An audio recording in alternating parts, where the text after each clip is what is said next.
Hi, great to be here this morning. This is one of the most exciting agendas I've ever seen, and I'm really happy to be part of it.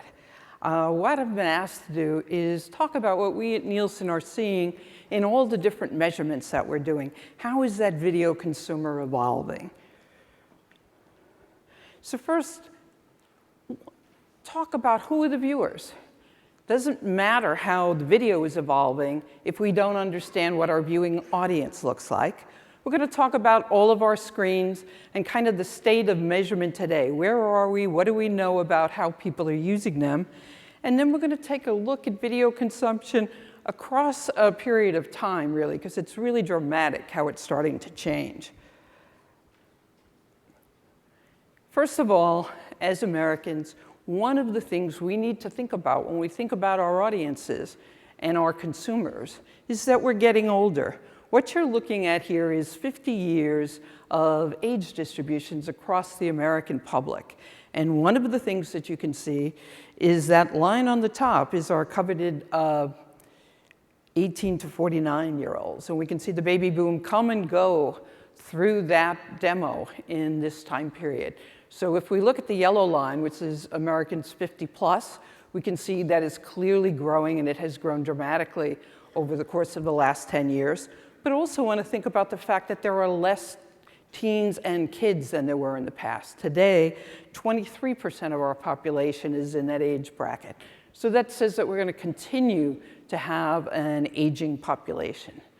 The other thing that we need to think about is that we are more multicultural. Dramatically so.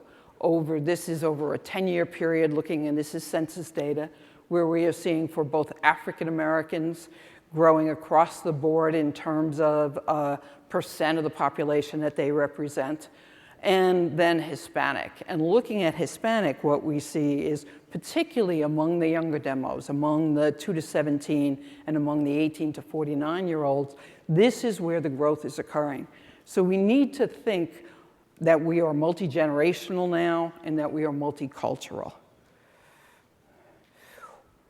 Thinking about then the American viewer, the American consumer, we're spending more than 35 hours per week. This is not screen time, this is video consumption on our screens. So most of us, let's be honest, we're spending more time watching videos than we are working. We're voracious video consumers, and this we consume more than anybody else where we do a global survey. 94% of that video consumption today is on our traditional television screen. So Horst was talking about the TV is dead, it's dying, doesn't look like it yet. Certainly we are seeing it continues to be our dominant means of getting video content. But we're going to look at all of our screens today because we really are evolving. Profile of the television household. What is happening? This is based on recent data. Almost half of American households today have a DVR. When we think about the people in those households, it actually is just about half of Americans have access then to time shifting of their television content. Same is true of game console, and game console is an important video consumption device for us. We'll talk about that. It is not just our game console. It is one of the main ways we get television content today. 3/4 of us have high definition sets. One of the interesting things that we saw over the last 5 years, really, when we had high def and DVR only on our living room sets, it brought families together. Viewing actually moved out of the bedrooms and the other rooms back into the living rooms.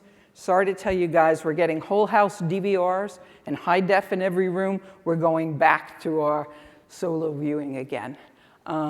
Last two, tablets, growing very, very rapidly. We're going to talk about that. And then the Internet Protocol TV, which today is about 10% of all television households have an Internet-enabled television. That has grown dramatically over the course of the last year. So what do we see that's going up? Obviously, DVR, game consoles, telco access. So many of us are getting our information today through the telephone companies rather than the traditional cable companies. And we are seeing particularly VCR and DVD starting to be replaced by other video viewing devices. One of the amazing things, we were thinking about the election process and the Olympics this year. This will be the first cycle where we will be carrying around our news and our videos in our pockets. Half of Americans today have a smartphone. When we look at people who are purchasing it recently, that's 2/3 of all the mobile phones being purchased today are smartphones. Particularly prevalent among young adults, the 25 to 34-year-old. Also Asians, if we think about it. 2/3 of Asians have a smartphone today. So we need to think multicultural when we think about these devices, because the device use is different depending upon who we are. We said that more than half of Americans have a smartphone. 36 million of us are watching videos on those phones. And that's increased 26% since last year. So that amount is growing very, very rapidly. So it is becoming part of our culture and part of the way we're consuming media, and we need to think about that. What we're looking at here is a number of devices that we have in our households. And one of the things that Charles talked about today was portable media players. What we are seeing is the kind of blending of our devices, and we're seeing things like portable media players, netbooks, laptops, either flat or maybe declining some.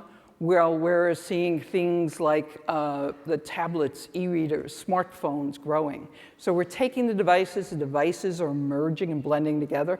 We still have all of the functionality though. We have that music player, we have the video player. All of it today may be in our phone rather than in separate devices. What does this mean? It means it's a great thing today to be a content owner, a distributor, or a consumer. The consumer is driving this show, and we better come along with them. We looked at the first 50 years of television, very little growth and change. Last 10 years, things began to pick up. As Horst said, it's almost every week we're seeing a new electronic device or delivery mechanism. So it's really exciting times. But the consumer is driving these choices, and we need to be aware of that and go with them. This is an interesting study. What you're looking at first is the spring-fall of 2008. This was a terrific study that was done by the BEMC for our Council for Research Excellence. So it was our clients actually commissioning and doing this work. And at that time, they looked at where video was being consumed. And 99.4% of our video consumption was on the television. This is on the other side, on your right side, you're looking at the first quarter of 2012. That's data that will be published in our cross-platform report. And here what we're looking at is 3% of the video consumption is online, 3% is mobile. Let me tell you, those are very neat little bars and charts there.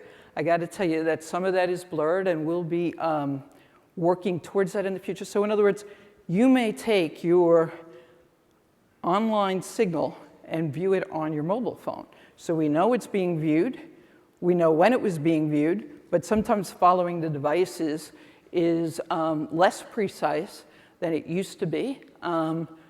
We're taking our tablets, which is not on here at all. It's really within, if we think about it, the mobile or online delivery. We're taking our tablets and we're hooking them up to our television. So that where the signal starts is not where the signal ends. So we want to understand what they're viewing, who's viewing, and where they viewed it, because it's actually probably changing that environment. And we're going to talk a little more about that.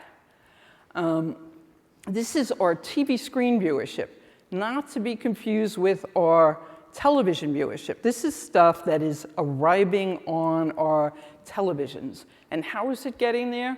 Here we are looking across the last 5 years, so it's the same time period that we looked at for the video consumption. One of the things we can see between 2008 and 2012 is a little bit less live television, offset then by more DVR times. That's just about doubled. And we are seeing less time on DVDs and more time on video games. So the signal getting to our screen from the video games has also increased. And much of that we know is video consumption, and we're going to look at that in a minute. One of the things I wanted to point out to all of you was television is still, obviously, we've talked about it being the main amount of viewing that we do. It is more seasonal than our other viewing. We are still seeing continued growth in both online and mobile. And just kind of as truth and honesty, just to point out that in the third quarter of 2011, we are using the hybrid online numbers, meaning including other devices with online origination, as well as mobile. So we are seeing an increase there that is really a trend break, but what we are seeing now is increased consumption on both online and mobile, and online not necessarily meaning on a PC, and mobile growing as rapidly as well as more and more of us add devices there. I want to talk about some of the other ways we're getting television signals in our household. We talked about the fact that we've got 10.5% of all homes now have an internet protocol TV, but they're not enabled. We're not hooking them up. About a third of consumers are hooking them up. And we've been looking at this really for the last year and a half that we've been reporting this. So we're buying these great sets. We're not hooking them up to the internet. Are we not interested? Not that we're not interested. We already have internet on that set. Think about it. You're getting it through your Blu-ray player.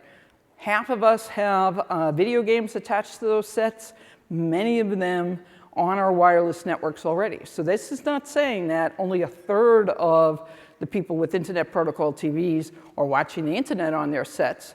It's saying that a third of them are using that connection to view the videos. And when we look at those who are using that connection, one of the things that we're seeing is when we looked at it early on, we looked at it in October, and then we looked at it again in February, and we're seeing about 6 or 7% of our content that we're viewing on that set is coming in through the internet. But I do want us to remember that the 2/3 of those homes who haven't connected it yet, many of them are connected using another means of getting internet to our television. So we are seeing a lot of content moving from screen to screen. Connected device use. Let me define the term because we all use it a little bit differently. These are devices like Roku, Boxee, Apple TV, things that we're using directly as a connection to put the internet on our sets. It's small. It's about 1% of television households today have one of those devices hooked up. But when we hook them up, we use them a lot. 14% of the content then is off of those devices. So in other words, everything that is hitting that TV glass hooked up to one of those boxes is coming from the box. We also see that only 68% of the content in those households is actually live television viewing. So these are people who are very heavy time shifters. They do a lot of DVD. They're using video games. These are very heavy media consumers, but not as much. This is more of the people who are insisting that they have it on their schedule and with their timing. Talked about the game console, and for the last 2 years, really, we could see an increase in video game consumption, really coinciding with Netflix and Hulu becoming available with affordable streaming packages online. Very heavily driven by that. We did a survey last year that we're actually repeating this year that said that half of Netflix subscribers are actually watching their content on a television set through a video game console. So one of the additional things that we did was we did a survey asking those owners of those 7th gen consoles, what were they using them for? Last year, the answer was 14% were using it for video streaming. Recently, it's 23%. So almost a quarter of the time that we're using that high-end game console, we're actually watching video on our TV. And so we're talking about all of these electronic devices. One that we really need to talk about and nobody thinks about is how good is your router? Because that is really driving a lot of our experience in our living rooms. Tablets, the last screen we're going to look at.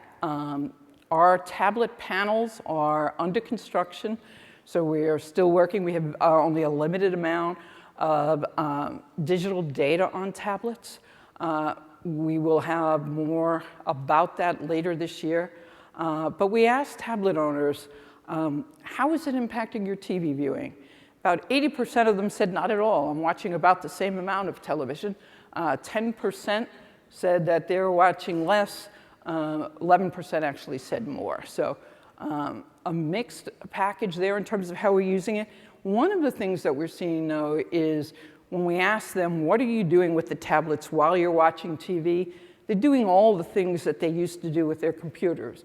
So checking email, either during the commercial or the program.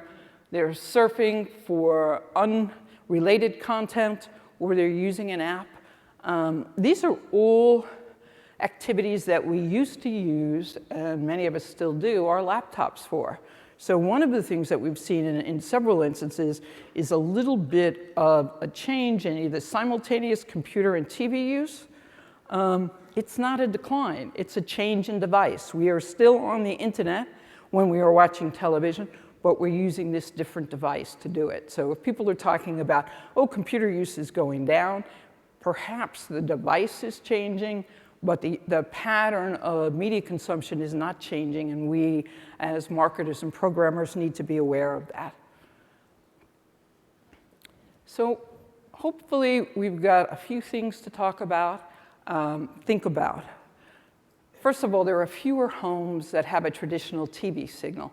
Does not mean that we are seeing lesser or fewer television consumption.